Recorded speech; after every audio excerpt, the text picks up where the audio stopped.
पता है, हम शिव को हमेशा द डार्क वन कहते हैं। सब कुछ शिव की गोद में होता है क्योंकि वे शून्यता हैं। शिव यानी वो जो नहीं है, शिव यानी वो जो नहीं है। तो वो जो नहीं है उसके आगे हम सर झुकाते हैं क्योंकि वही असली चीज है।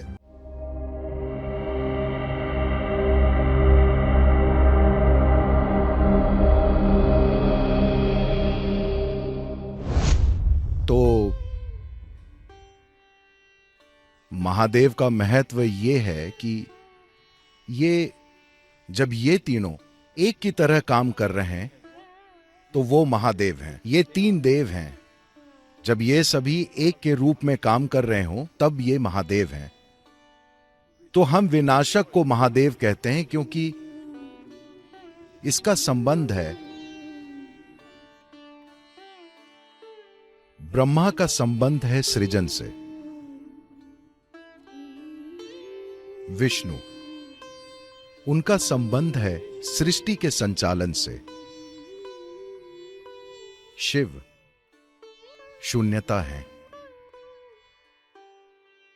ये दोनों सृष्टि और रखरखाव, इनका अस्तित्व सिर्फ शून्यता की गोद में ही है। सृष्टि में मौजूद खाली स्थान ही है जिसका विस्तार सबसे ज्यादा है, जो असीम है।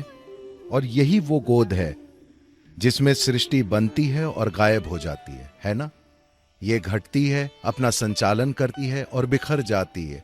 सब कुछ शिव की गोद में होता है क्योंकि वे शून्यता हैं। शिव यानी वो जो नहीं है, शिव यानी वो जो नहीं है। तो वो जो नहीं है उसके आगे हम सर झुकाते हैं क्योंकि वही असली चीज है। आज मॉडर्न साइंस धीरे धीरे उसी ओर बढ़ रहा है। कुछ समय पहले तक वे मानते थे कि इलेक्ट्रोमैग्नेटिक फोर्सेस और न्यूक्लियर फोर्सेस और ग्रेविटी ही सब कुछ है। अब जैसे जैसे वे और गहराई में जाते जा रहे हैं, क्या आपको पता है मॉडर्न साइंस में आज भी ग्रेविटी की कोई व्याख्या नहीं है। आइजैक न्यूटन ने सिर्फ आपको यह बताया कि सेब नीचे गिरता है, जिसे हर गांव का लड़का जानता था। सौभाग्य से वो नीचे गिरता है, ऊपर नहीं जाता। उन्होंने इसकी कोई व्याख्या नहीं दी, कोई गणितीय आधार नहीं दिया। बस उन्होंने कहा कि ये नीचे गिरता है और कुछ नहीं।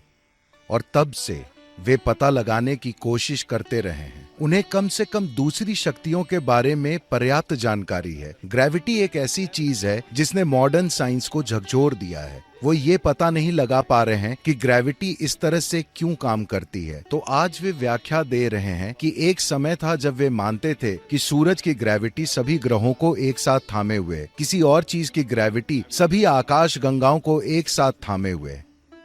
अब वे कह रहे हैं कि हर जगह कोई डार्क फोर्स यानी काली शक्ति मौजूद है। विवरण की कमी की वजह से, क्योंकि वे उसका कोई भी गुण नहीं जानते, वे उसे एक डार्क फोर्स कह रहे हैं।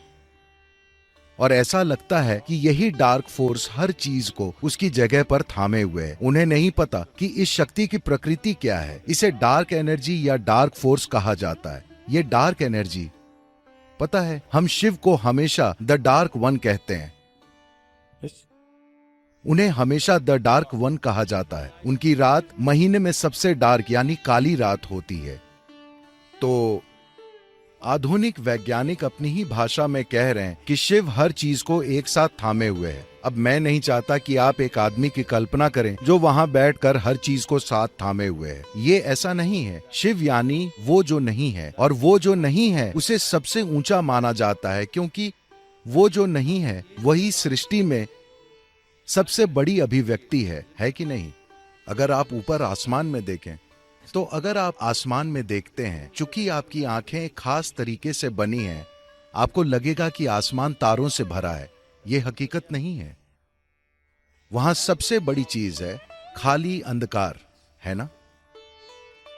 जो आकाश गंगाएं आप वहां देखते हैं वे तो बस छोटे छोटे बिंदु हैं। बाकी का विशाल विस्तार शून्य है ना? तो उसे ही हम शिव कह रहे हैं। पर इसके कई पहलू हैं। ऐसा इसलिए है क्योंकि हम एक देशी भाषाओं वाली संस्कृति हैं, क्योंकि हमें पता है कि अस्तित्व के कोई हिस्से नहीं हैं, क्या आपको लगता है कि सौर मंडल और बाकी की आकाश गंगा के बीच कोई सीमा रेखा है? नहीं। क्या एक आकाश गंगा और दूसरी आकाश गंगा के बीच कोई सीमा रेखा है, एलओसी? ऐसी कोई चीज नहीं है। इस अस्तित्व में कोई हिस्से नहीं है।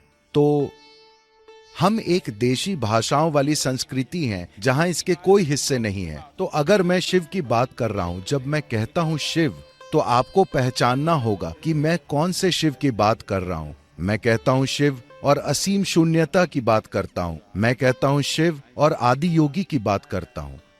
मैं कहता हूं शिव और मैं उस मजदूर की बात कर रहा हूं जो अभी सड़क पर चल रहा है, जिसका नाम शिव है। ये सभी चीजें हम एक ही समय पे करते हैं और यही कारण है कि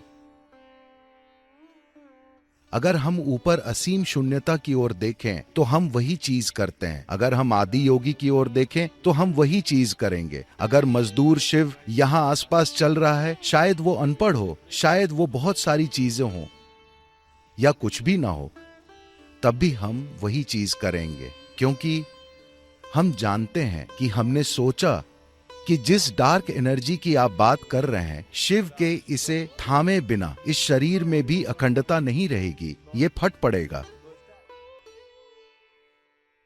तो जब मैं आपकी ओर देखता हूं, मैं वही चीज करता हूं। देखिए, मैं चाहता हूं कि आप समझें कि ये एकमात्र ऐसी जगह है जहां ऐसी चीज मौजूद है। आप इसे अनजाने में कर रहे हैं, इसलिए इसका कोई मतलब नहीं है। आप अपने देवताओं के साथ जो करते हैं वही आप सबके साथ कर रहे हैं, है ना? ये व्यक्ति शायद नहीं जानता हो कि उसकी रचना का स्रोत क्या है, पर मैं उसे पहचानना चाहता हूं। शायद वो नहीं जानता कि सृष्टा उसके भीतर धड़क रहा है, लेकिन इसे देखना मेरा परम अधिकार है। अगर मैं इसे देखता हूं, ये मेरे लिए अंतर लाता है। अगर वो इसे देखते हैं तो ये उनके लिए चमत्कार कर देगा, पर अभी मैं इसे देखना चाहता हूं। तो आप जो अपने भगवान के साथ करते हैं वही आप अपने पड़ोसी के साथ करते हैं, वही चीज आप अपने नौकर के साथ करते हैं, वही चीज आप अपने गाय के साथ या हाथी या पत्थर या कुछ भी, क्योंकि आप कोई भी मौका चूकना नहीं चाहते। आप एक कोशिश करना चाहते हैं, आप चाहे जहां भी हो, ये देखने की कि सृष्टि का स्रोत लगातार सृष्टि के हर कण में धड़क रहा है और कोई भी इसे नकार नहीं सकता, है ना? मॉडर्न साइंस भी नकार नहीं सकती कि सृष्टि का जो स्रोत है वो एक छोटे से अदृश्य एटम में भी कार्य कर रहा है कि नहीं?